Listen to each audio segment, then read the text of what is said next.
Okay, we're ready to start turn 5. This should be a quick turn. Most of it is going to be us placing the last few French VIPs. So, at first we have to place them in the cellar, as we discussed before. And we could place them in the cellar and then they could take their actions if they wanted to move up here into the Great Hall. There's two available spaces that we can move them into. And we should also discuss one last sort of bit about the moving. So let's just say I move to this French VIP. I place him here. I'm gonna look at him for a moment. Um, but let's say I wanted to move him into one of these two positions. That's fine. These are open positions. I can move him into there, no problem. I could also place him in one of these occupied positions, just like normal. I would place him here, and uh, the defender would move back into this position.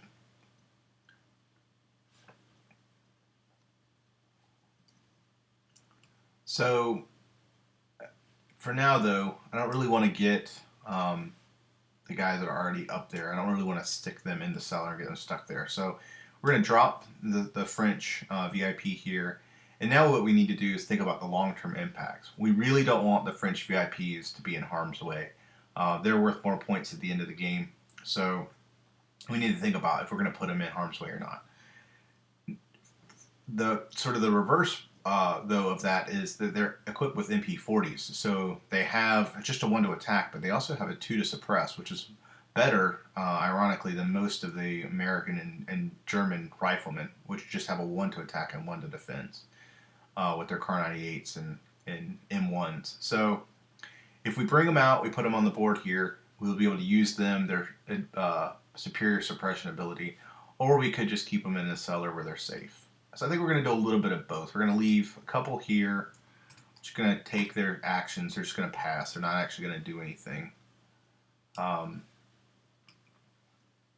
then we're going to put these two here, and that's their action because they moved between locations.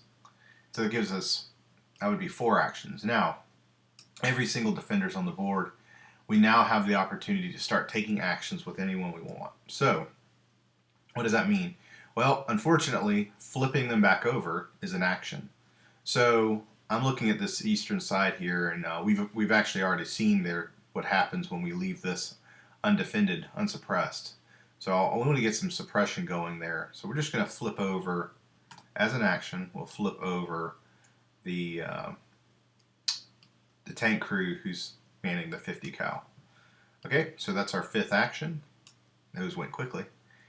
And let's turn our attention to the SS cards. So the first one, Rifleman 2. If we get a couple of bad rolls here, we could be in really bad shape. 4, okay, not too bad. We're going to advance the scout here on the red track. Place a Rifleman. All right, we're going to be placing 2 of them, so let's play the next one.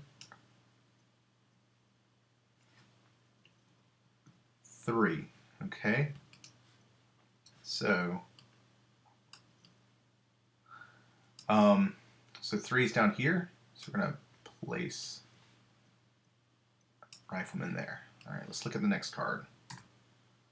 Okay, so new card, the Sniper. Okay, the attack means he's going to be attacking with 5 dice. The target means the location where he's going to be attacking. So it's color-coded to the combat positions of the defenders. So at the top, if we roll a 1 or a 2 on a 6-sided dice, we're going to be attacking the gatehouse here. The gatehouse is the grayed area. If we roll a 3, we'll be attacking the southern part here, the green, and then so forth and so on. So the first thing we need to do is roll a blue 6-sided dice to see what we're attacking.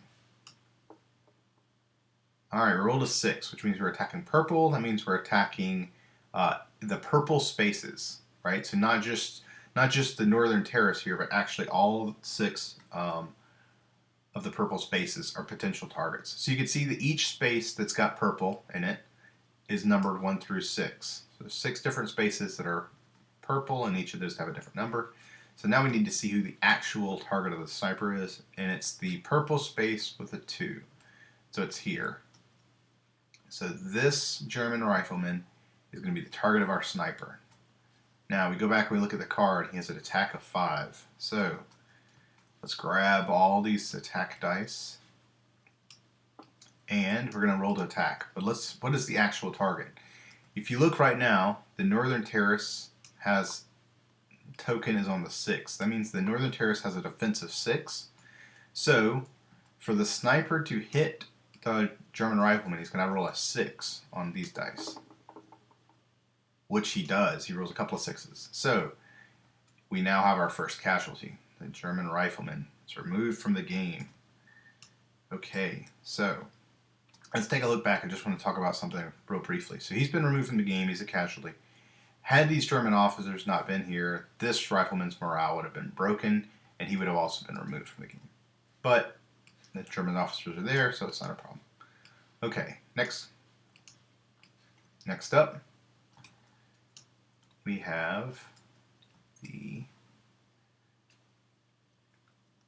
flak 30. So again, we're going to roll to see who the target. Now this is positioned towards the northwest, so the only viable targets for it are the parts of the castle facing the northwest. So this section basically.